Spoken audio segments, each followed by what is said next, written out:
Welcome to today's video session. In today's video, we're going to see the differences between the sister chromatids and the non-sister chromatids, as well as the homologous chromosomes and the non-homologous chromosome, allele, the gene, ploidy, diploidy. So there's lots of confusion before entering into molecular biology or mainly the genetics part.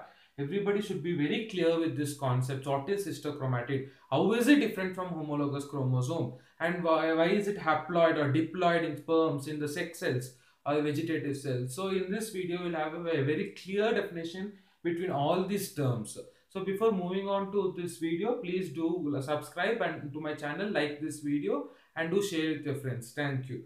So without which much delay, we will move on to today's topic. So before starting, you would have heard this term called as haploid number of chromosomes and diploid number of chromosomes.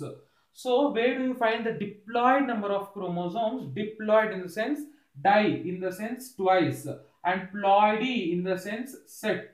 They have two set of chromosomes. All your somatic cells. What do you mean by somatic cells? Soma means vegetative cell, asexual cell. So somatic cells, all the somatic cells, all the vegetative cells, your skin cell, your hair cell, your nerve cell, your liver cell, pancreas cell, digestive cell, your tongue, all the cells are called as somatic cells or vegetative cells. And they have two sets of chromosome. That is, they have 23 pairs of chromosome or 46 number of chromosome. So don't get confused with the pair and the number. They have 23 pairs. Pairs means double. 23 pairs. So that is nothing but 46 number. They have 23 pairs of chromosome or 46 chromosome. While where do you find haploid set of chromosome? Your haploid set of chromosomes are found in your sex cells or your germ cells. So what are sex cells or germ cells? It is the sperm or spermatozoa in case of males, and the egg or the ovum in females are called as sex cells. Similarly, your pollen grains, in pollen grains, vegetative cells, and you will get male gamete cells. Similarly, ovum of the flower. So even there you will find haploid number. Haploid is just represented by N. N indicates nothing but one N. We ignore this N and we just write it as N. So they have only one set of chromosome. In case of humans, if you see, they have only 23 chromosomes, not 23 pairs. They have only 23 chromosomes. So here I'll be giving example with respect to human beings. So haploid means they have a single set of chromosome. Ploidy means set. Haploid, single set, only one set. So there's only 123 chromosomes are there. Diploid, di means two. They have two sets of 23 chromosomes.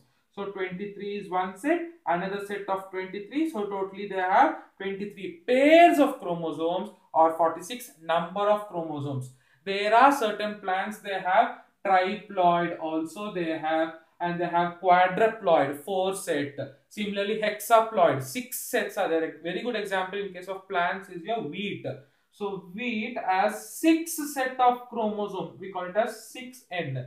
They are called as hexaploid. Hexa means 6. So more than 5 or 6 is generally called as polyploidy. So this is one of the basic things you have to remember. Polyploid. Poly means many. Ploidy means set. They have many set of chromosomes. So we are mainly concerned with haploid and diploid. That's all over here. Haploid, they have single set of chromosome which is found in your germ cells, like that is sperms and your ova. And diploid, they have two set of chromosomes that are found in the vegetative cells. Next question is, why does the somatic cell have two sets of chromosome? Why do they have duplicated copy or duplicated set? One set is enough. Why do they have two set? So the answer lies over here. So remember this, sex cells, that is the sperm and egg, have single set of chromosomes. So if I take a sperm, they have single set of chromosome, and if I take an ovum, egg, they also have a single set of chromosome. So during fertilization, what happens? The sperm fuses with the egg. We all have studied in reproduction. The sperm, the haploid sperm fuses with haploid ovum to form a diploid zygote. I will remember this. So the haploid sperm fuses with an haploid egg or ovum to form a diploid zygote. Zygote is the first cell of a life.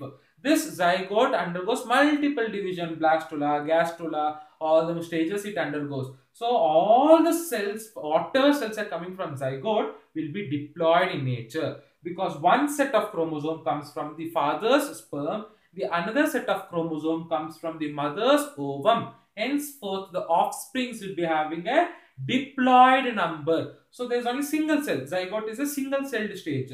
From one cell, we become the entire living organism. Billion of cells are formed. So whatever is the character of this cell, all the cells will be having the same character. Because this cell is diploid, whatever cells are coming from it, it may be liver cell or skin cell, pancreas cell, all the cells will be having diploid number of zygote. So this is the reason why your somatic cells or vegetative cells are diploid in nature, or why they have two copies of chromosomes. One set has come from the father's sperm, the other set has come from the mother's ovum. Hence, the somatic cells or vegetative cells that are formed from this zygote, from the diploid zygote, are also diploid.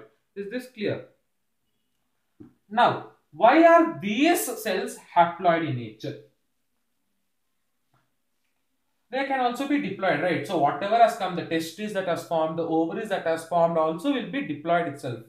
So, why should there be reductional division? So, let us consider this as testis and this as ovary. So, testis is also having a diploid number, ovary is also having a diploid number. Usually in nature what undergoes? Reductional division undergoes, meiosis undergoes. When the sperms are formed, it becomes haploid. Why should there be reduction? If there is no reduction, if you take chromosomes in human chromosomes, that means 2n. So, you have 46 chromosomes and 46 chromosomes in egg. So, without undergoing meiosis, if it undergoes mitosis, equational division, all the sperms will be having 46 chromosomes. All the ovum will be having 46 chromosomes. So, when this sperm fuses with this ovum, what will you get? You will get an zygote that has 92 chromosomes. Such an disaster it would have become if there is no reductional division. So here also it is diploid. So sperm is also diploid, egg is also diploid. Then a zygote will become tetraploid. It will no longer be the zygote, it will never grow itself. It becomes a mutation. The zygote, the life will never be formed. The embryo will be dead. The offspring will never be born. So it's such a disaster. Hence, to prevent this, what happens? There is something called as reductional division that occurs. Though the cells of testes, the seminiferous tubules, all the cells are having 46 chromosomes. Though the cells of ovary, all are having 46 chromosomes. The ovary, I am talking about, not the ovum. The sex organ, the sex gonads, all of them have diploid cell. But the sex cell, the cells that are coming from testes, the sperm. So you would have seen one sperm mother cell will give rise to 4 sperms. So this is a diploid sperm mother cell. It will give rise to haploid spermatozoa or sperms. So there is a process called as reductional division or meiosis, where the ploidy number is reduced by half. If it is 2n, the daughter cells will become n, half. So it is called as reductional division. So is this clear? So haploid, diploid, and why this reductional division and all these things. Now we'll move on to this called as sister chromatid. So what is this sister chromatid? I said you there are 23 chromosomes that comes from the sperm and 23 chromosomes that comes from the father. I mean from the mother and father. So let me say, give you one example. So this is from the sperm. So father, and this is from mother. So there are, from the sperm, you have 23 such sets. I will not be able to draw all 23, but you should understand that this is a chromosome. From the father, 23 chromosomes comes in this manner. Not 23 pairs, just 23. And from the mother also, similarly, from the ovum also, 23 chromosomes will come.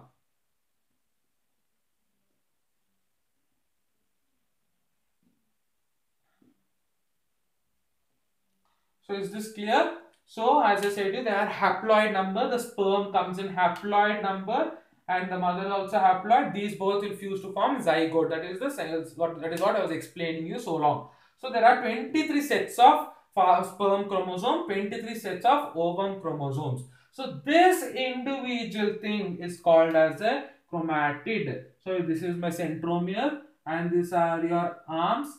There are two arms. So this entire structure, more specifically, it is called as chromatid, but we generally call it as chromosomes. So more generally, this is called as chromatid.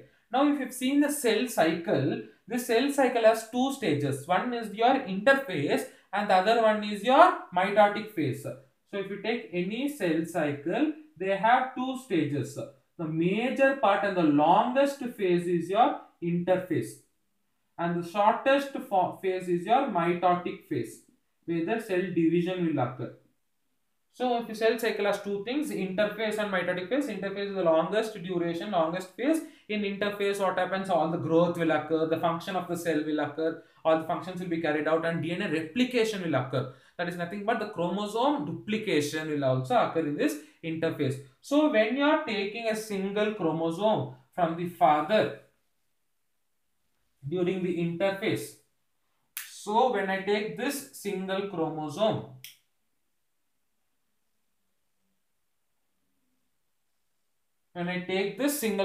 during the interphase, what will happen? They will get duplicated. Chromosome is nothing but they are made up of DNA. So the DNA associated with all the proteins like histone proteins, histone octamers, everything will condense and to form a chromosome or the sister chromatid, to be more specific, but we call it as chromosome.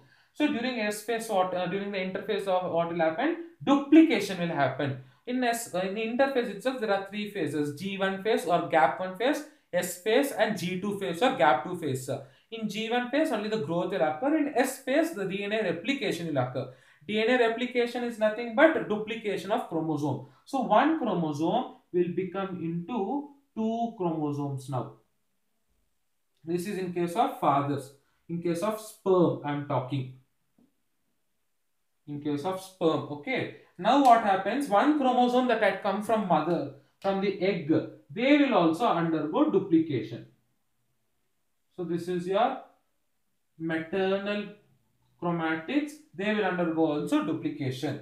So whatever genes are present, in whichever position they are present, it will be exactly same, because it is just a photocopy. It is the duplicated part. So whatever is the same whatever information, genetic information is there in this chromosome, same thing will be copied over here. Hence, we call this as sister chromatids. These two are called as sister chromatids.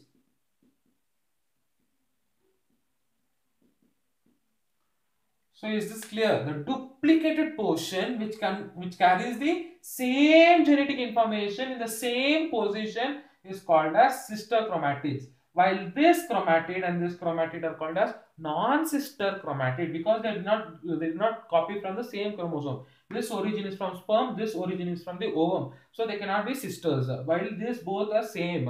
So these two chromatids are called as sister chromatids. These two are also called as sister chromatids. Like this, for each 23, you call it as sister chromatids. But when you compare this chromatid and this chromatid, they are called as non-sister chromatids.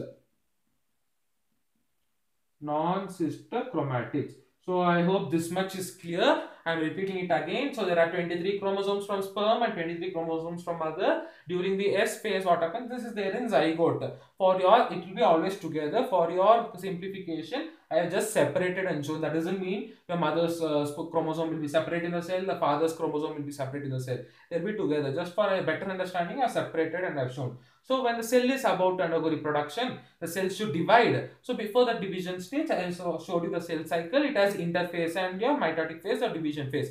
In interphase, all the genetic material gets replicated. Genetic material is condensed in the form of chromosome. So this is your, when they get duplicated, it is an exact copy. Whatever genes are present in this, the same genetic information is also carried on this. Hence they are called as sister chromatids. And these two are called as non-sister chromatids. Is this much clear? So now we will move. I said there are 23 pairs of chromosomes. Now 23 pairs comes. Here 23 pairs come. Here 23 pairs come. There are certain chromosomes which are similar in shape, in size, and carrying the same genes. They are called as homologous chromosomes. We'll take this to example itself. So taking this to example itself, now they will fuse together and they will have a single centromere. The centromere will fuse. This is from your father's side, and the another chromosome will be there in your cell, which has come from your mother's side, which is similar in shape and size. This is your centromere region. Similarly, here also you have centromere region. Now you see they have same shape, same size. They are looking identical, similar they are looking. And these chromosomes are called as homologous chromosome. But they will not have same alleles. What do you mean by alleles? I will say you, if there is a gene, for example, let me see like how Mendel's experiment would have studied. If there is a gene that governs your height character we designate it by T. So if it is capital T, it is tall. If it is a small t, it is dwarf. So we represent it like this. So for example, if this, how did this come? It had two chromatids, two sister chromatids that fused. Similarly, this will also have a two chromatids that I showed. For example, if this is having the gene for tallness, capital T, the allele is another copy of the gene. I said you this sister chromatid is obtained because of duplication or replication of chromosome. So exact copies will be there. Whatever gene is there in this, even the sister chromatids will be having the same gene. So it will not become small letter t. It will remain as capital T itself. So since it is both are having capital T, we don't write two times. We generally say this as, so this gene is having capital T. Similarly here, let me see. Here for example, if they are having small t, if there is a gene that is having small t, here also there will be same gene that is having small t, designated by small t, and this gene will produce such hormones so that the plant is dwarf, and this gene will produce such hormones such that the plant grows very tall and becomes very height. So what happens now? These are called as alleles. These are called as alleles. Is this clear? Alleles are nothing but it is an additional copy of genetic information that is present in the same loci. Loci is nothing but the position where the gene is found in the chromosome. We call it as locus, singular form, loci in the plural form. So, for the position where this in this chromosome where that gene is present, that position is called as loci or locus. So, allele or allelomorph is an alternative form of the gene, or it is an extra duplicated copy of the gene that is found in the same loci. Is this clear? Oh, what did I say in homologous chromosome? Homologous chromosomes have same size, length, everything, but the alleles will be different. See, here you are having capital T, here you are having small t. So here the alleles are different. So in that case, what will happen? When one capital T and one small t comes, the offspring will be heterozygous tall. When both are having capital T and capital T, then it is homozygous tall. When this is also having small t, when this is also having small t, that will give rise to homozygous dwarf. So now for time being, remove this word homozygous, heterozygous and all that have been discussed in another video. So now, so what is the meaning of homologous chromosome? Homologous chromosomes, they are the chromosomes that one chromosome would have come from the mother side, one chromosome would have come from the paternal side, maternal side and paternal side. Two sets of chromosomes. So if you take any cell, there are two sets of similar chromosome. They are having same shape, same size, same genetic information also will be there, but the alleles will not be different. It may be different or or it may not be different. If the alleles are different, capital T and capital T, such condition is called as an homozygous condition. And if the alleles are different, one capital T and one small t, it is called as heterozygous condition. So that is related to genetics in Mendel's experiment. So that is not required here. So all that I wanted to say you is homozygous chromosomes, homologous chromosome. This is homozygous and heterozygous. That is different from homologous chromosome. Homologous chromosome from the paternal side and from the maternal side, which having same shape, same size, same length, same genetic information, but the alleles may be different. Alleles may be different or may not be different also. So that is the difference between a sister chromatid. So this individual thing is called as sister chromatid. This individual thing, this entire thing is called as sister chromatid. This is one and this is one. These two are called as sister chromatids. While these two chromosomes, this chromosome and this chromosome, are called as homologous chromosome. Homologous chromosomes. So I hope you are clear with all the concepts. What is ploidy, haploidy, diploidy, why there should be reductional division, and how does reductional division occurs, that is meiosis, how mitosis, equational division occurs. All that I have dealt in another separate video. Please do watch that also for a better understanding. So what is a ploidy? Why does reductional division occur? Why somatic cells are having haploid number, diploid number? Why this sex cells are having haploid number? All that have been explained here. And difference between sister chromatid, homologous chromatid, and what is an allele or allelomorph, or what is loci, that particular position in the chromosome. So everything I have been explained over here. So I hope you are clear with this. Thank you.